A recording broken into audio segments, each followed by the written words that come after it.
Disiarkan langsung dari Kementerian Kesehatan Republik Indonesia, Radio Kesehatan untuk Indonesia yang lebih sehat. Selamat sore Sobat Sehat dimanapun kamu berada, baik yang menyaksikan melalui siaran langsung live Instagram Kementerian Kesehatan RI, maupun yang mendengarkan melalui aplikasi siaran Radio Kesehatan dan melalui website kami di radiokesehatan.kemkes.go.id. Sobat Sehat dan Healthy semua, menyusui ini merupakan pemberian nutrisi penting kepada anak melalui ASI, sehingga mempengaruhi tumbuh kembang si kecil. Dan mengetahui cara menyimpan ASI dengan benar sangat membantu para ibu bekerja maupun yang sibuk di rumah. Lantas gimana sih cara menyimpan ASI yang tepat? Sore ini kita akan membahas topik menarik mengenai tips dan trik menyimpan ASI bersama dua narasumber yang cantik hari ini ya. Kita perempuan semua hari ini. Ada Dr. Naomi Esther Nita F. Dewanto, spesialis anak konsultan, selaku Ketua Satgas ASI IDAI, dan juga bersama dokter yang selalu menemani hari Senin kita ya, Dokter Rey Sabroto Asmoro. Selamat sore Dokter Rey dan Dokter Naomi. Selamat sore, Mbak Yure, sobat sehat semua. Selamat sore, Dokter Naomi. selamat sore, sahabat sehat dan Dokter Reza. Gimana kabarnya Dok Rey dan Dokter Naomi hari ini? Sehat? Luar biasa. Wow.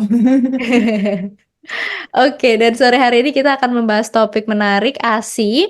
Dan bagi sobat sehat yang punya pertanyaan nanti bisa langsung aja ditulis di kolom komentar atau SMS WA langsung di nomor 082136362018.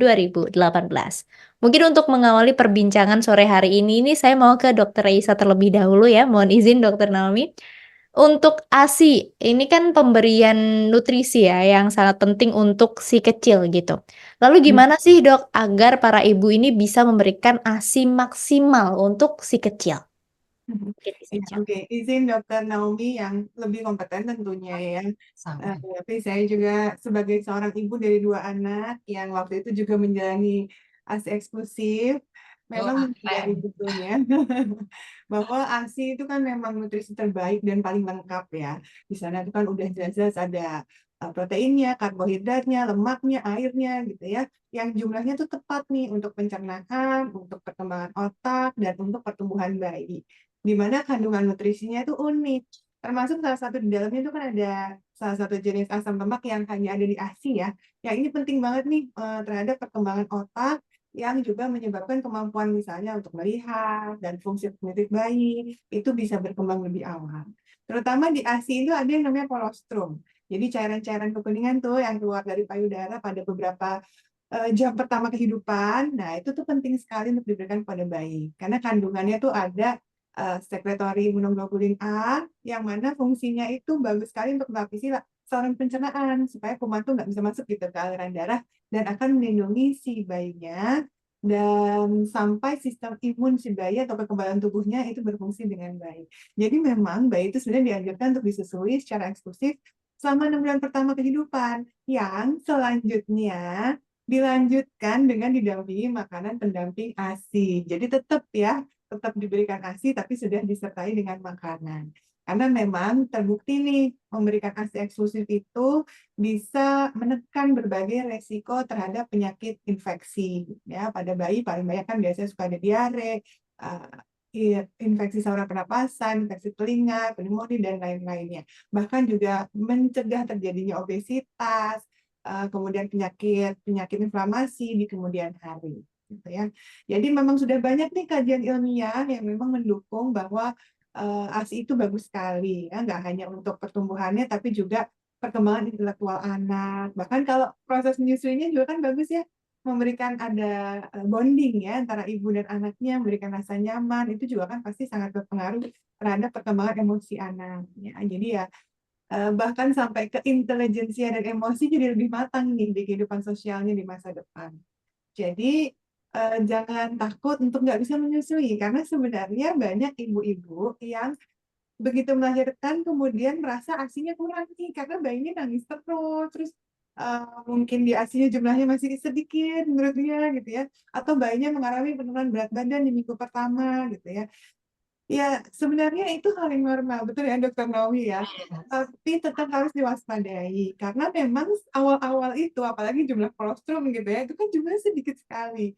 memang pasti pertamanya dianggap ngerasa ini cukup nggak ya, karena jumlahnya masih terlalu sedikit nih ASI nih. Dan nanti volume ASI itu akan bertambah dengan semakin lama semakin hari dan akan matang nih biasanya di hari ke-15.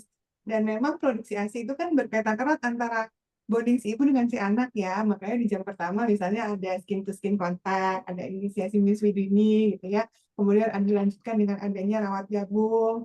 Nah, ini kan akan memicu produksi si ASI juga. Kalaupun misalnya bayi atau ibunya ternyata oh urgent nih nggak bisa harus darurat dirawat gitu ya terpisah, tapi tetap bisa diberikan misalnya diperah kemudian dikasih dengan pipet atau sendok gitu ya. Pokoknya harus ada rangsangan terhadap payudara ibu supaya meningkatkan produksi hormon oksitosin, produksi hormon yang tinggi pada hari kedua yang bisa meningkatkan namanya proses menyusui dan membuat ibu jadi merasa tenang. Terus ada kadar prolaktin yang penting nih ya juga untuk memulai proses laktasi dan juga mempertahankan namanya laktasi. Jadi bagi ibu semuanya, ayo semangat memberikan ASI eksklusif, terutama bagi ibu pekerja. Ya, saya juga sebagai ibu pekerja waktu itu harus semangat. Jadi selama hamil perbanyak pengetahuan mengenai gimana sih caranya teknik-teknik menyusui, terus apa yang bisa dilakukan, apa yang perlu disiapkan menjelang nanti kemudian kembali lagi untuk bekerja gitu ya, apa yang harus dilakukan dan itu bisa dilakukan dengan cara konsultasi dengan expert, bisa dengan dokter ya, dokter anak, kemudian juga ahli laktasi tentunya. Jadi bisa dapat insight apa sih yang harus dipersiapkan selain diri sendiri, gitu supaya ibunya nggak stres, kemudian juga sudah well prepared dan tetap mengikuti guidance supaya bisa ASI eksklusif sampai seterusnya. Kalau bisa sampai 2 tahun, ya kan? Hmm. Oke, itu ya sobat sehat. Jadi sebenarnya tidak ada alasan untuk tidak menyusui gitu karena manfaatnya luar biasa dan caranya tuh banyak. Baik cara pemberiannya maupun cara penyimpanannya tadi sudah di-spill-spill oleh Dokter Reisa. Nah, mengenai cara penyimpanan nih, saya mau ke Dokter Naomi sekarang. Belakangan ini di media sosial tuh rame nih Dok mengenai informasi ASI bubuk nih. Saya juga baru tahu terus terang aja. Nah, gimana pendapat Dokter Naomi sendiri mengenai hal tersebut, Dok? Mungkin bisa disampaikan.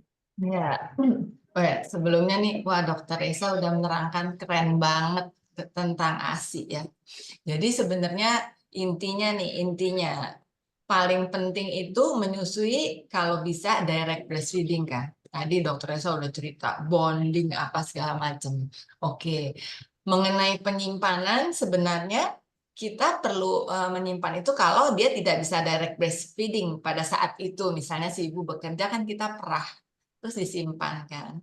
Nah, tadi pertanyaan mengenai ASI bubuk. Sebenarnya ASI bubuk itu dibuat sebenarnya itu food processing sebenarnya dari food processing proses teknologi itu sudah ada.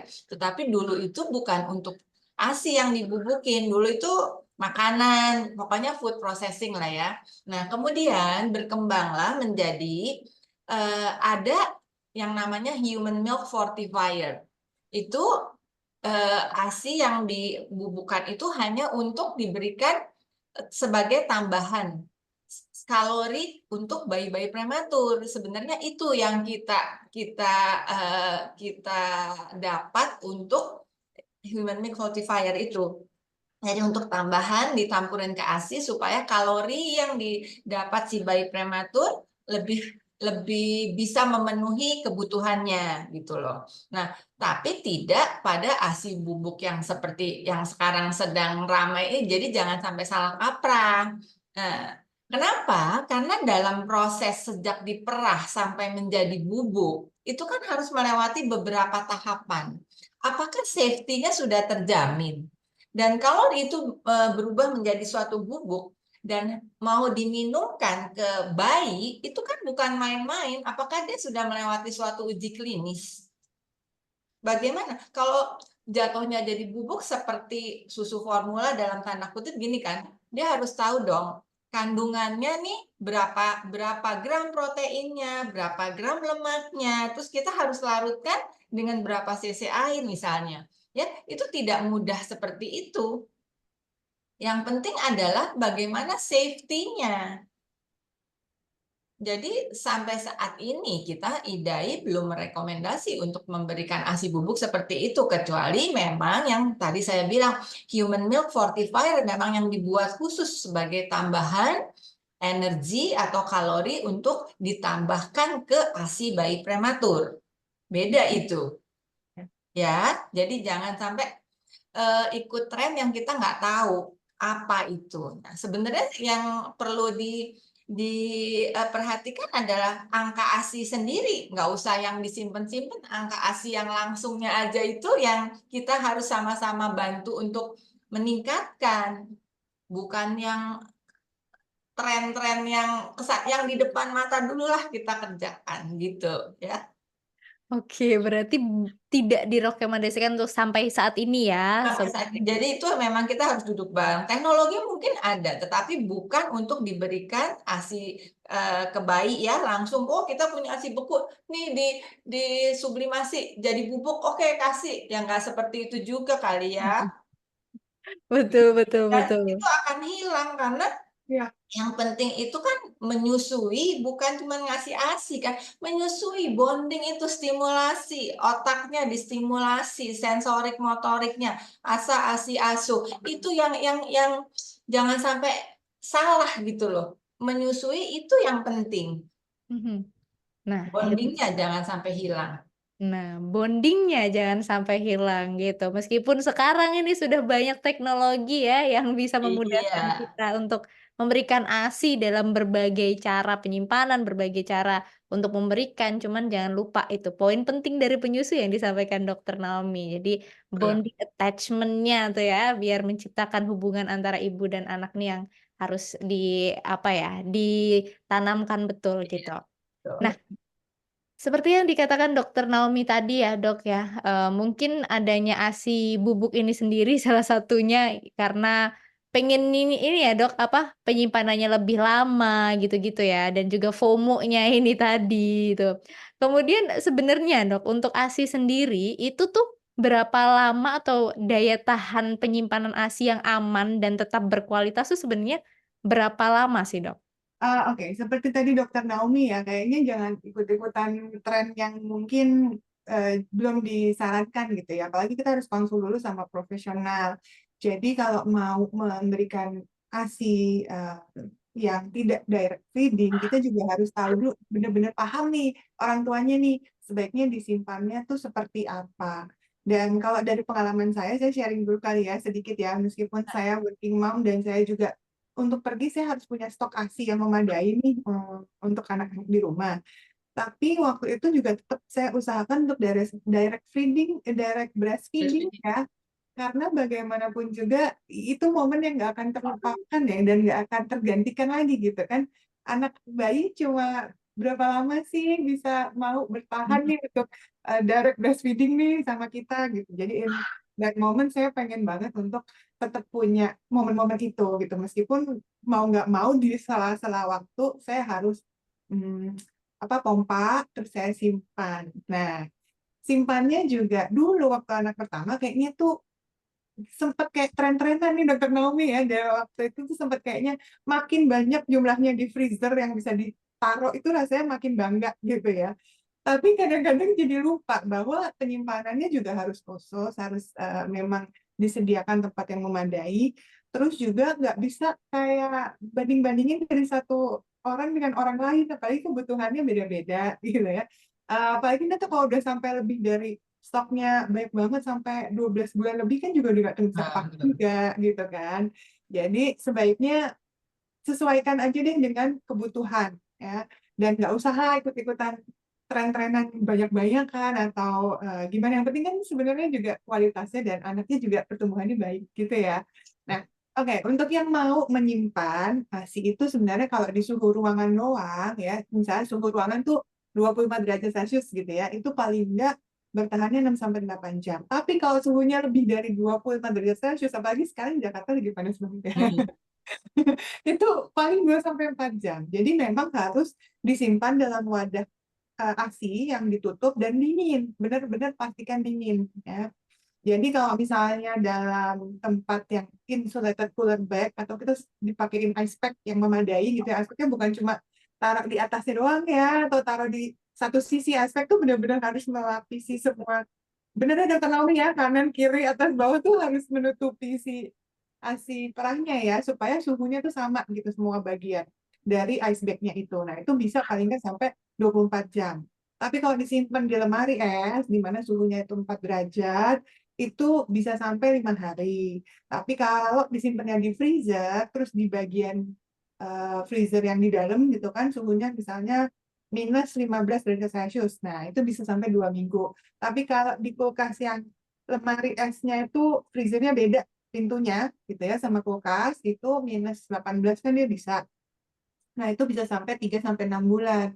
Tapi kalau di freezer yang nggak pernah dibuka-buka gitu ya, jadi temperatur idealnya tuh tetap di minus 20 derajat. Nah, itu bisa sampai 6 sampai 12 bulan ya. Tapi ada beberapa benar nggak ya Dokter Naomi bisa menambahkan ya, Ya, ada Dok. penelitian yang mengatakan kalau kadar lemak di ASI itu lambat laun bakal mengalami eh, degradasi gitu. Jadi sebenarnya kualitas ASINya kalau terlalu lama penyimpanannya juga akan menurun gitu. Jadi kalau misalnya mau menyimpan, pastikan punya tempat yang sesuai supaya lama waktunya bisa disesuaikan dengan kebutuhan anak juga gitu. Silakan Dokter Naum. Ya. Jadi gini, benar sekali ya Dokter Esa, itu ada tempat, ada tergantung kita nyimpennya di mana. Hmm. Jadi memang itu yang ideal kalau kita punya seperti di bank ASI, kalau di freezer bisa sampai 6 bulan, 3 sampai 6 bulan. Tetapi harus diingat bahwa kita kita kan di Indonesia belum ada bank ASI. Jadi kita sehari-hari adalah kita harus mengedukasi ibu-ibu dengan kondisi kulkas rumahan. Ya. Ya, kulkas rumahan itu kebetulan ada penelitian dari anggota Satgas ASI baru-baru ini bahwa beliau meneliti di kulkas rumahan nih, bagaimana komponen dalam ASI. Ternyata kalau setelah 2 minggu, meskipun di freezer itu proteinnya turun dan beberapa zat aktif turun. Jadi memang kalau untuk kulkas rumahan di freezer disarankan ya jangan juga sampai berkulkas-kulkas yang sayang juga gitu loh. Jadi kalau bisa di bawah 2 minggu udah harus dipakai. Karena untuk kondisi rumahan berbeda dengan suhu optimal di bank ASI yang seperti tadi diterangkan. Kalau di refrigerator yang di bawahnya itu 3 hari, oke. Nah, kalau di luar ya memang idealnya bisa sampai 6 jam, tapi dengan cuaca panas yang seperti ini ya kita 3 jam aja kita juga harus hati-hati. Jadi kira-kira kalau mau gampangnya 3 jam, 3 hari, 3 bulan yang di atas freezer. Tetapi ingat di kondisi rumahan mungkin sebaiknya 2 minggu gitu. Ya. Nah, yang penting lagi mungkin kalau tadi bertanya tentang ibu di kantor ya, di kantor tuh harus merah ASINya supaya jadi kan sering kali nih pasien kalau dok saya mesti kasih susu formula apa karena saya udah mau kerja. Itu pertanyaan yang rutin sering banget ya. Jadi orang tuh image-nya kalau mau kerja udah siap-siap susu formula. Ya kan? Gitu ya Dokter Reza ya banyak teman-teman yang gitu ya. Nah, kita mesti ngelurusin tuh sebenarnya. Walaupun mau kerja, bukan sesuatu halangan untuk bisa menyusu eksklusif. Kalau kita mengikuti manajemen laktasi dengan baik dan benar. Apa? Nah, di kantor itu mungkin per 3 jam harus diperah. Makanya kantor-kantor yang mempekerjakan pekerja wanita harusnya mempunyai ruangan, mendukung dan memberi kesempatan untuk karyawan wanitanya itu memerah ASI. Nah, kalau dia sudah perah, dia simpan. Nanti kalau pulang harus bawa pakai cool box yang tadi Dokter Resya bilang. Jadi nggak boleh lebih dari 15 derajat kira-kira dalam perjalanan pakai cool box. Baru di rumah disimpan supaya buat besok anaknya bisa minum lagi. Begitu selanjutnya, kalau memang dilaksanakan dengan baik harusnya cukup. Karena nanti pas 6 bulan dia kan udah MPASI, jadi mungkin nggak terlalu banyak lagi kebutuhan ASINya. Jadi seharusnya kalau di-manage dengan baik cukup.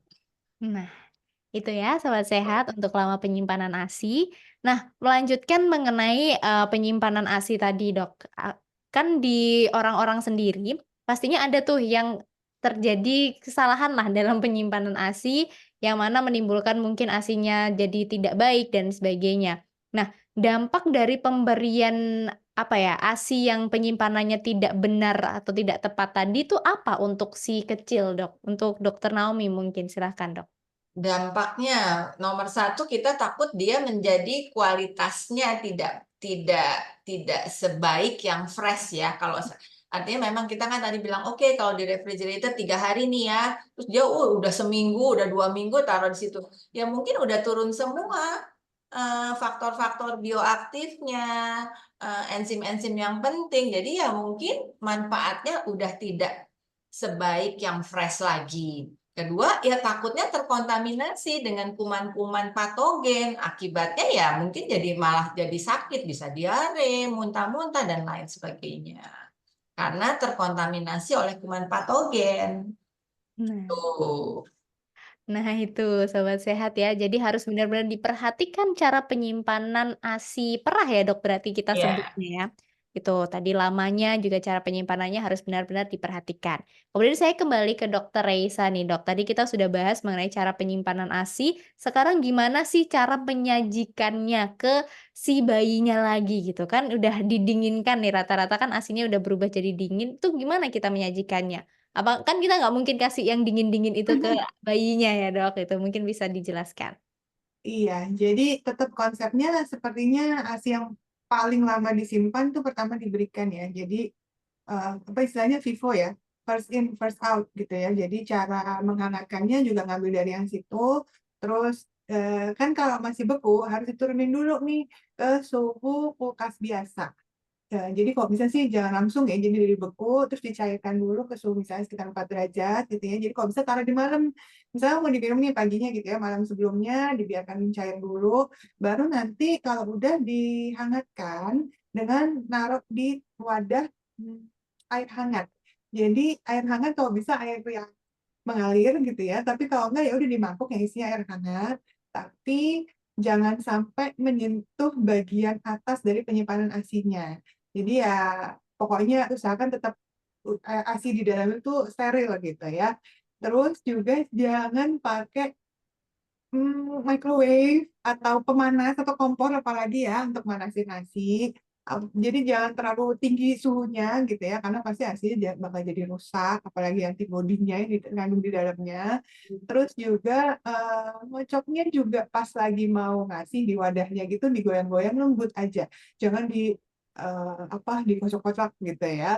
Dan kalau misalnya sudah merata hangatnya gitu ya, itu udah bisa diberikan. Tapi kalau nanti nggak habis, terus nggak boleh dibekuin lagi, terus dipasin lagi itu nggak boleh ya.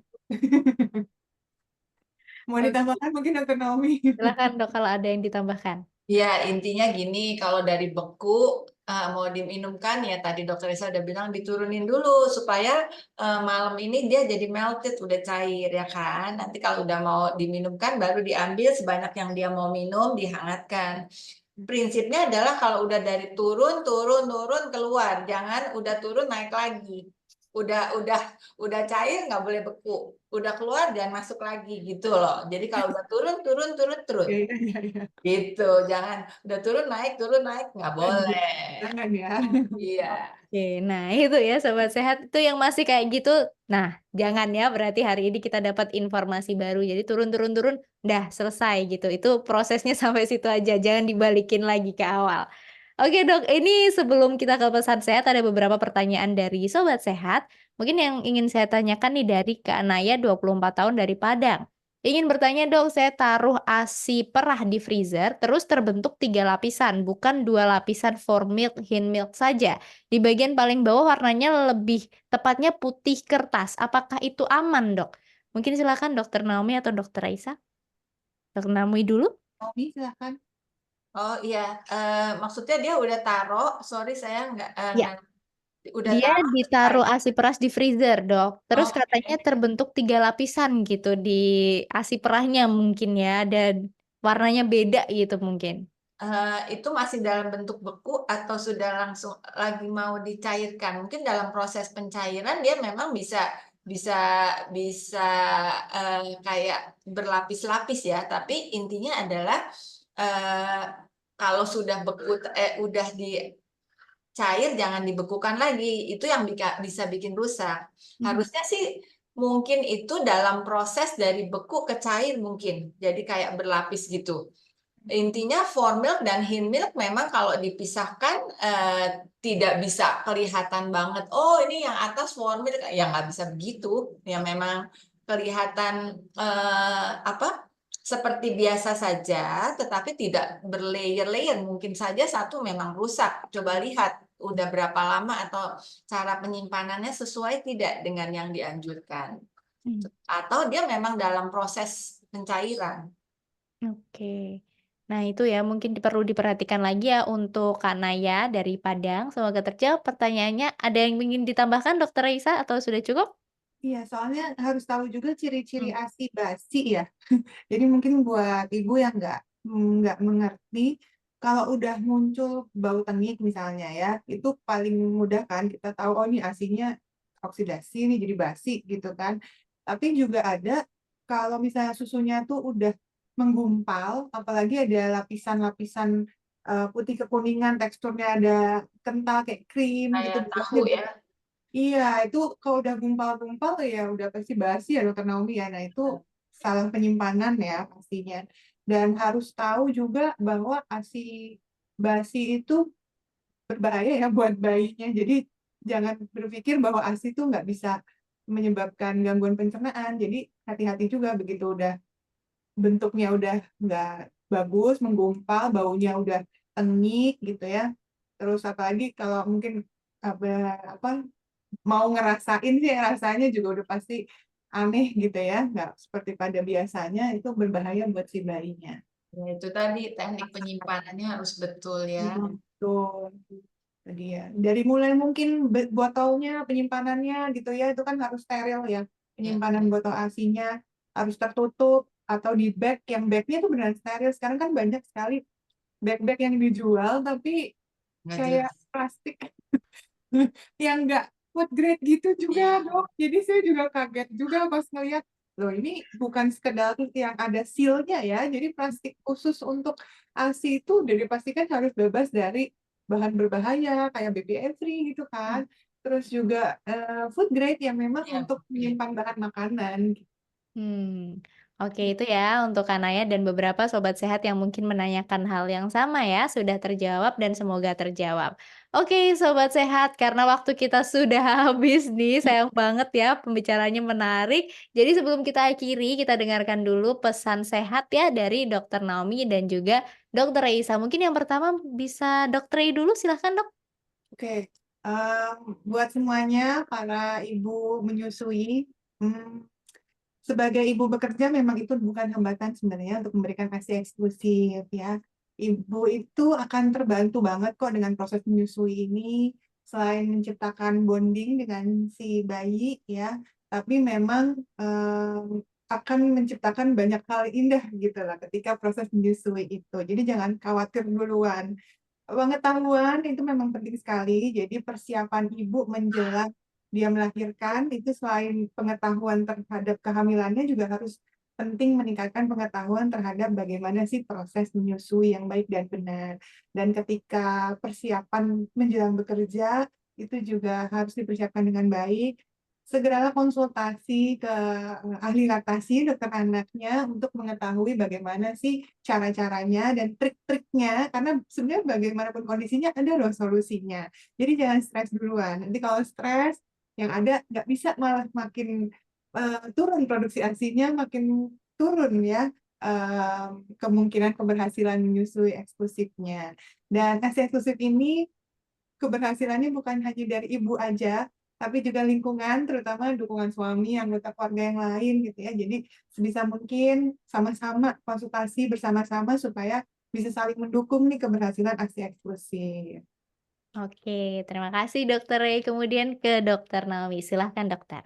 Iya, menyusui itu investasi, Ah, ya kan? Investasi untuk kita kan kalau punya anak mau anaknya sehat, mau anaknya pinter, mau anaknya berperilaku baik ya. Nah, itu dimulai dari ASI. Supaya bisa menyusui dengan optimal, eksklusif sampai 2 tahun juga, setelah eksklusif sampai 2 tahun, kita memang harus dibekali dengan pengetahuan atau keterampilan menyusui, di mana juga harus dibimbing oleh petugas-petugas kesehatan juga. Nah, sebaiknya itu dimulai sejak prenatal. Makanya kami juga menganjurkan untuk ibu-ibu yang sedang hamil untuk berkonsultasi sejak prenatal. Karena kalau kita mendapatkan inputnya pada saat melahirkan saja, itu mungkin udah nggak mudeng, udah nggak konsen ya. Tapi kita harus belajar pada saat prenatal, pada saat hamil, sehingga kita bisa mempersiapkan diri baik fisik, mental maupun nanti kalau saya punya bayi itu seperti apa? Oh, kalau hari pertama itu ASINya nggak langsung mancur-mancur, oh itu masih normal. Perlu juga tadi seperti Dokter Esa bilang, bukan cuma ibunya, kadang-kadang suami, orang tua, mertua itu malahan menjatuhkan mental ya, karena ketidaktahuannya. Jadi, wah itu bayinya nangis terus tuh, udah jangan kasih, udah nggak ada ASINya tuh formula aja. Nah, si ibu yang tadinya semangat mau menyusui, langsung mentalnya down. Jadi kalau bisa di prenatal tuh ada konseling terhadap ke dokter anak atau konselor laktasi untuk mempersiapkan diri dan keluarganya. Bagaimana menghadapi nanti kalau ada bayi lahir, bagaimana supaya proses menyusuinya optimal. Ingat, menyusui bukan hanya memberikan ASI. Menyusui itu yang bonding itu penting. Jadi sekali lagi, menyusui itu adalah investasi. Oke. Terima kasih Dokter Naomi, dan tadi sekaligus juga mengakhiri perbincangan kita mengenai tips dan trik menyimpan ASI nih bersama Dokter Naomi dan juga Dokter Reisa. Saya mengucapkan terima kasih nih ke Dokter Rei dan juga Dokter Naomi untuk waktu, ilmu, dan informasinya hari ini. Terima kasih, Dok. Terima kasih Terima banyak. kasih. Sampai ketemu. Oke, dan untuk sobat sehat, terima kasih juga atas antusiasme yang luar biasa. Mohon maaf kita tidak bisa menjawab seluruh pertanyaan ya karena waktu kita terbatas. Nanti bisa langsung hit aja ke Instagram Dokter Ray atau ke Dokter Naomi ya. Nanti akan kita cantumkan juga nih di siaran ulang ya di Instagram Kementerian Kesehatan. Itu saja mungkin dari kita. Semoga bermanfaat untuk sobat sehat semuanya. Saya Yure, Dokter Ray dan Dokter Naomi pamit undur diri. Sampai jumpa dan salam sehat.